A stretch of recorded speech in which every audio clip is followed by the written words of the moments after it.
Iran terus mengembangkan senjatanya. Kali ini rudal mereka berhasil menembus pertahanan udara Amerika Serikat di Yordania.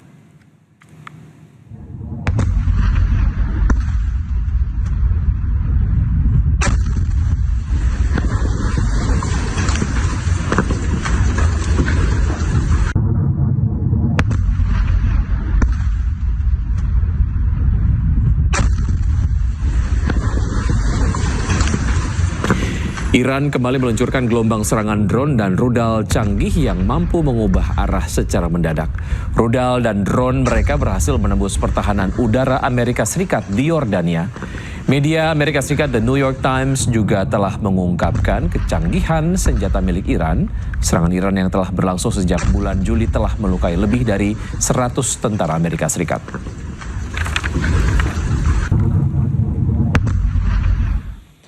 Menteri Luar Negeri Iran Abbas Araghchi melakukan pertemuan dengan Menteri Dalam Negeri Pakistan Mohsin Raza Naqvi. Pertemuan keduanya berlangsung di Teheran, Iran pada Selasa kemarin.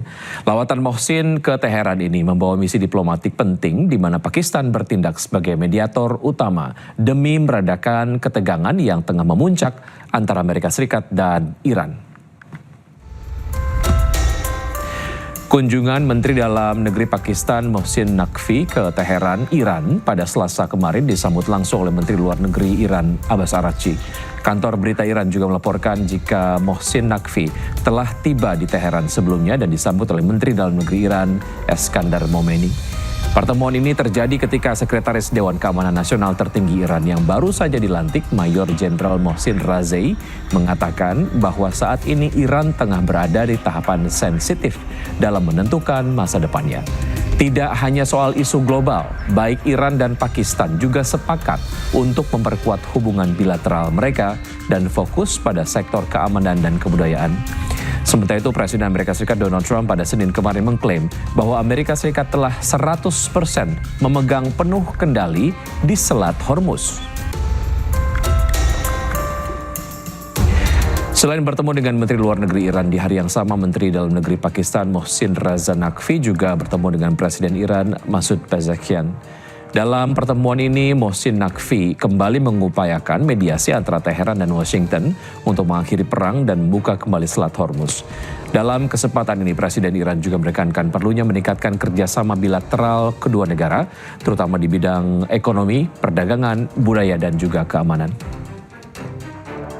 Pakistan remains engaged alongside our brotherly states in sincere efforts to resolve the crisis in the Middle East and the Gulf.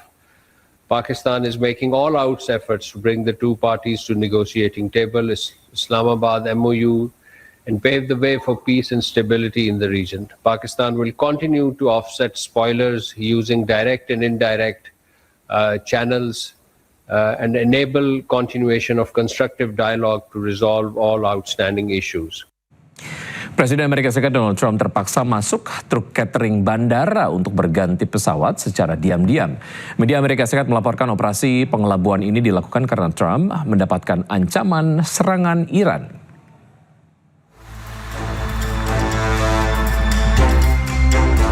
Presiden Amerika Serikat Donald Trump dilaporkan dipindahkan secara diam-diam dari Air Force One ke pesawat militer AS yang lebih kecil menggunakan truk catering bandara.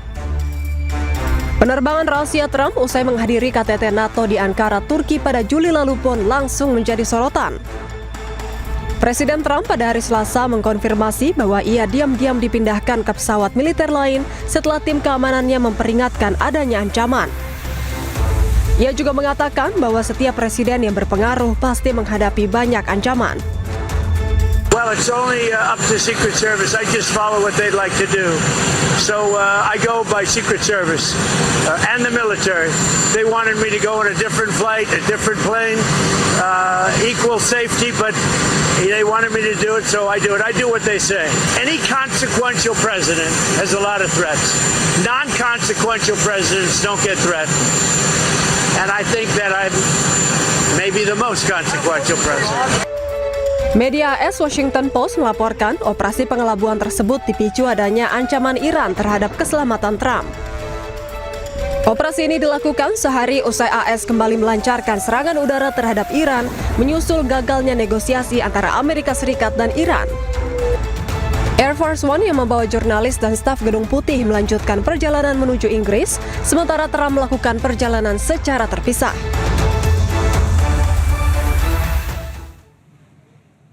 Presiden Amerika Serikat Donald Trump menegaskan dirinya tidak mempercayai Iran. Trump juga menegaskan Selat Hormuz di bawah kendali penuh Amerika Serikat. I don't trust Iran. Why? Are you saying I trust Iran? I'm the last person to trust Iran. They've lied to me constantly. We have total control over the Hormuz Strait right now. They don't have control. We have total control. We own it. And at some point, maybe they'll do something and then they get blown away. But right now, we're in a very good position. We have a country that has been the bully of the Middle East for 50 years. It's really 51 if you think about it, right? We've been saying 47 for 4 years.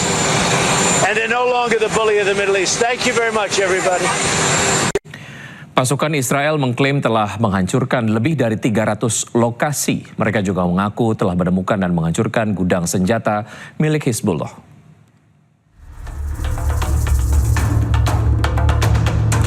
Pasukan Batalion Pengintai Golani Israel telah menyelesaikan operasi selama hampir 50 hari di wilayah Beaufort, Lebanon Selatan. Selama bertugas, pasukan ini mengklaim berhasil menguasai wilayah yang disebut sebagai benteng utama Hizbullah. Mereka juga mengaku telah menghancurkan 300 lokasi yang diklaim sebagai infrastruktur milik Hizbullah. Dan infrastruktur ini termasuk diantaranya adalah gudang senjata dan fasilitas penyimpanan. Pasukan IDF saat ini masih bertahan di Lebanon Selatan. Mereka beralasan untuk menjaga keamanan di wilayah perbatasan ini.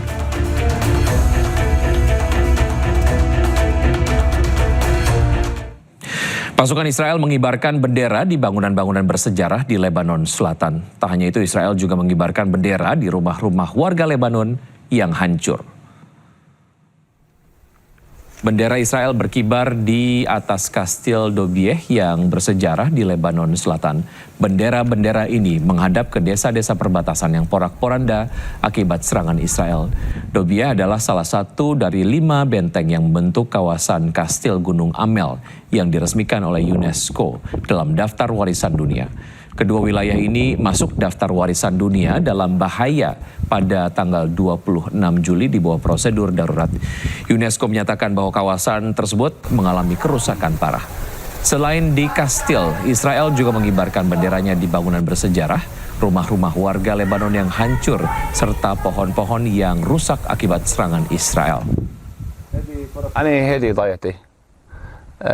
ضيعتي يعني 36 سنة مش ظاهر منا بالمرة. يعني كانت حياتي هي عبارة عن بقلبها. بيوتنا كلها راحت، أرزاقنا كلها راحت، هذا كله ما نحن ما سألين عنه. نحن الشباب اللي قدمناها وخسرناها مثل كل هالضياع هي أهم بكتير. وهلا موضوع كمان موضوع الشجر عم بيعمل غصة عنا، انه كمان هذه الشجرة بنربيها مثل ما ربينا اي ولد واي شاب. في شجر عمره 200 و300 و1000 و2000